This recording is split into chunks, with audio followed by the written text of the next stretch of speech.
Hello, everybody. First thing, Happy New Year. I hope 2021 is way better for all of us than 2020 was. I've been busy with a lot of projects. Some of them are just very time consuming, so it's not like I can just whip them up real quick and then throw them up on YouTube. Some of them have taken weeks to finish. I had done the sunflowers that I carved out of the ash wood for my granddaughter, finished those and gave them to her.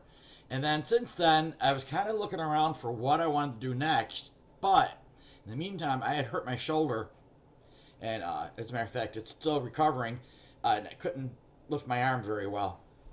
So that canceled out a lot of projects that I wanted to do because it wasn't safe to run the bandsaw or some other equipment in the garage when I couldn't really function my arm that well.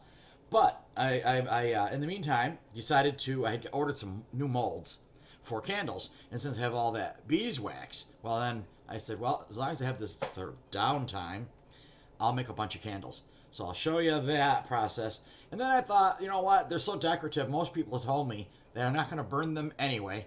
So some of them I didn't even bother putting wicks in. They're just kind of like ornaments. And so I made a bunch of them while I was waiting for my shoulder to feel better. And I've pretty much finished them. I got a couple of little things to do to them today. I discovered that nobody likes the brown beeswax. So what I did was paint them white, which then allows me to paint them any color I want them to be. So I ended up with very colorful candles, even though the wax itself was a very dark brown. But I'm already set up with my next project, which is a small corner shelf that my granddaughter asked for. It's going to be 5 feet tall. The sides are 16 inches. And I think I'm going to have 3 shelves on it. She said just to put little knickknacks, candles on, or whatever. And so I was not feeling the best as far as going to get a piece of wood. But I did it, and I thought, you know what? I'm going to explain how I do it because I wonder if there's other people, and this is how my YouTube channel started, other people that experience the same difficulties or obstacles on how to do the things we want to do, and we're aging or we have limitations or it doesn't seem feasible. How do we get to do the things we want to do in our own way? So for me, I wanted to get 4 by 8 by ½ inch. So I looked it up. I Googled it, and they had several different kinds, and I found the one I wanted because I want the wood to be a nice smooth finish because I'm going to wood burn sunflowers on it. She loves sunflowers, so and I thought, once again, it'll be a one of a kind. You could go to the store and buy a corner shelf, but you're not going to find a corner shelf that was made by your grandmother and is entirely decorated with sunflowers that I would burn into them. So back in the day, I had a Jeep, and I could throw everything in that Jeep if it didn't fit in the Jeep, if it on the rack on top. I also was able to lift my arms up and do other things that I suddenly can't do anymore. So here I am sitting here, and I thought about this. I've been thinking about this since I think she asked me for it on Christmas. So I've been thinking about I have to drive to Home Depot. I've got to get this wood, find it, get it off the shelf, whatever. And I thought I'm just going to be one of those people that has to now ask for help. So before I even went to Home Depot, I sat down and I figured out how big did I want this shelf to be. And I came up with a sketch and I did the measurements. And then as I did that, I came up with where do I want the wood to be cut at Home Depot that'll allow me to put it inside my car, which my car, I've said before, it's a Chevy Trax. Very, very tiny car. And I came up with a way to cut it so that it would fit in my car, and I would be able to utilize it to make the shelf. So I'll show you that too.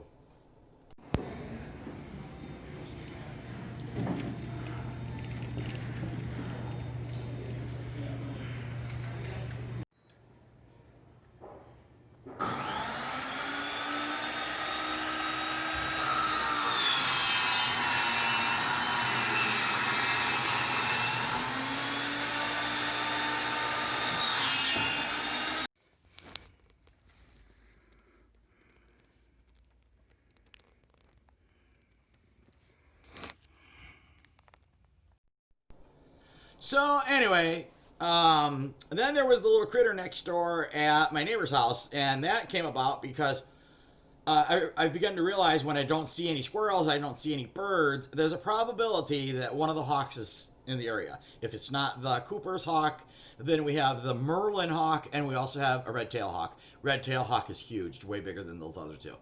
In any case, I got up the other day, put out the food like I always do. No takers. No squirrels, no birds. So I thought, I wonder if there's a hawk in the area. So I sneaked over to look out the window at my neighbor's house because he also has a feeder. And half the time it's empty because all the seed is on the ground because them stinking squirrels will fly through the air, land on a feeder, which gives it enough momentum to dump all the seed on the ground, and then it's a free-for-all.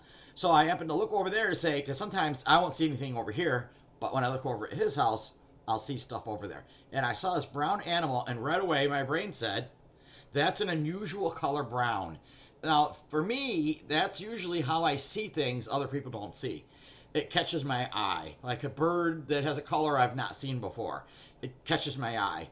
Or a critter out in the wood, edge of the property running by the woods over there, it'll catch my eye. And so then this critter caught my eye, and right away I said to myself, that's something different. And I thought, is that the woodchuck? Woodchuck, groundhog, whatever people call them. We call them woodchucks. And I've never seen him over at the neighbor's house eating birdseed. So I thought, is that him? And I thought, my brain was saying, no, it's not. He's the wrong color. He's a different color. So I got my binoculars out, and I really still couldn't see him very well. And it wasn't until I got my camera out and I zoomed in on him with the camera and he started moving that I realized what it was. And then I got footage to show you of that, which I also thought was pretty interesting. So a lot of the times I post stuff to Facebook, get everybody's reactions, and some people are like, wow, that's pretty cool, or wow, that's something I never saw before. And I'm like, yeah, me too. But so like I said, it was this is a Mod Podge of a few things that I've been doing. So anyway, my friend bought this mini lathe. I say, yeah, it's about a little over 2 feet long, maybe. And the guy who owned it was a pen maker. And so my friend was like all excited. He brought it over here, and he said, you know, he owns it, but as long as I store it here for him, because he doesn't have a place for it at his house, that I can use it. Well, I went through everything, looked it all over, and it also does not have a chuck, because it would have been perfect for making ferro rod handles, but it doesn't have a chuck. So there, it's sitting in the garage. In the meantime, I'm going to work on my granddaughter's shelf. I haven't even turned that lathe on. I mean, I think, what's the point of messing with it? I can't really do anything with it right now. Now, today, it's January 2nd, and it's raining outside, and almost all the snow is melted. There's just the big piles where it was pushed up. But that's deceptive because on Christmas Eve, we got hit with a storm that dropped feet of snow in western New York. There was, I think the highest amount that I saw was 3 feet. And that was on the Pennsylvania borderline, I think. But here in my driveway, oh my God, there had to be, had to be 2 feet of snow. Because when I got out of work, I put some pictures, I took some pictures and video at work through the windows, and it's too cold to go outside and too windy. But it was lake effect snow. First it was heavy snow, it was coming down like crazy, and then it was lake effect snow, which really is a blowing snow.